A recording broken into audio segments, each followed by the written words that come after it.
आज आप लोगों ने आज पंखराज बाबा कार्तिक उरांव की जन्म जयंती है और उसी को लेकर के आज हम लोगों ने हरमू बाईपास रोड में उनकी प्रतिमा पर हम लोग माल्यार्पण किए।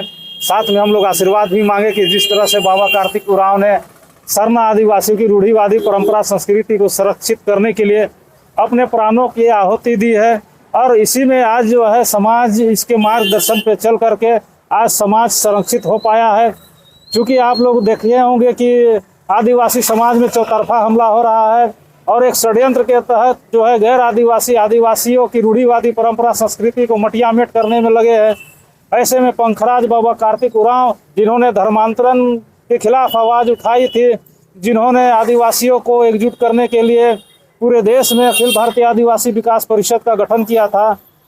आज पूरे देश के आदिवासी अपने हक अधिकार के प्रति जिस तरह से जागरूक हुआ था, इसी का परिणाम था कि अभी कुर्मी आंदोलन जो था, जो 17 अक्टूबर को हुआ, लाखों लाख की संख्या में हम लोग जुटे थे।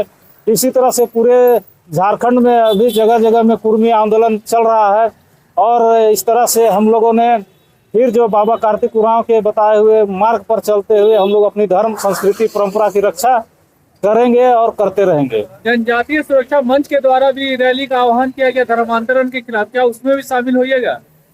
आज देखिए उनका आइडियोलॉजी अलग है। जो जनजातीय सुरक्षा मंच है वो कहते हैं कि आदिवासी हिंदू है, जबकि बाबा कार्तिक उरांव का कहना था कि आदिवासी ना हिंदू है, ना मुस्लिम है, ना सिख है, ईसाई है। और उससे जो जनजातीय सुरक्षा मंच से हमारा कोई तालमेल नहीं बैठता है। इसीलिए हम बाबा कार्तिक उरांव के आदर्शों पे चलकर अपने समाज की हम लोग रक्षा और सुरक्षा करने का काम कर रहे हैं। सबसे पहले आपके चैनल के माध्यम से जितने भी दर्शक है, श्रोतागण है, उनको मेरी तरफ से जोहार, जय धर्मेश।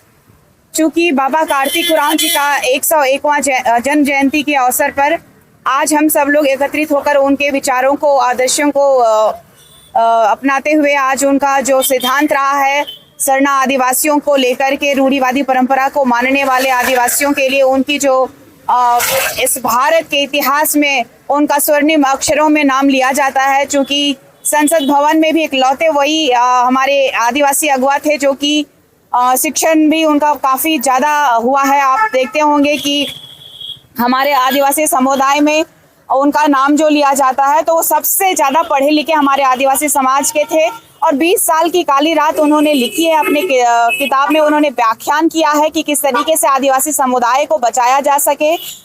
लगातार उन्होंने हमारी संस्कृति, हमारी सभ्यता, हमारी परंपरा को बचाने की बात की है। धर्मांतरण को लेकर के उन्होंने आज से नहीं, उन्होंने 1970 में भी जो 20 साल की काली रात लिखी है उन्होंने, उसमें भी व्याख्यान बहुत ही प्रखरता से लिखा गया है कि धर्मांतरण जो है हमारे आदिवासी समुदाय को लगातार नुकसान पहुंचाने का काम कर रही है। और संविधान में जो जिस तरीके से हमें आरक्षण हो, चाहे हमारे लिए विशेष अधिकार जो दिए गए हैं, उनका हनन लगातार संविधान के लोगों ने ही किया है, चाहे विधायकी हो, चाहे प्रशासनिक हो।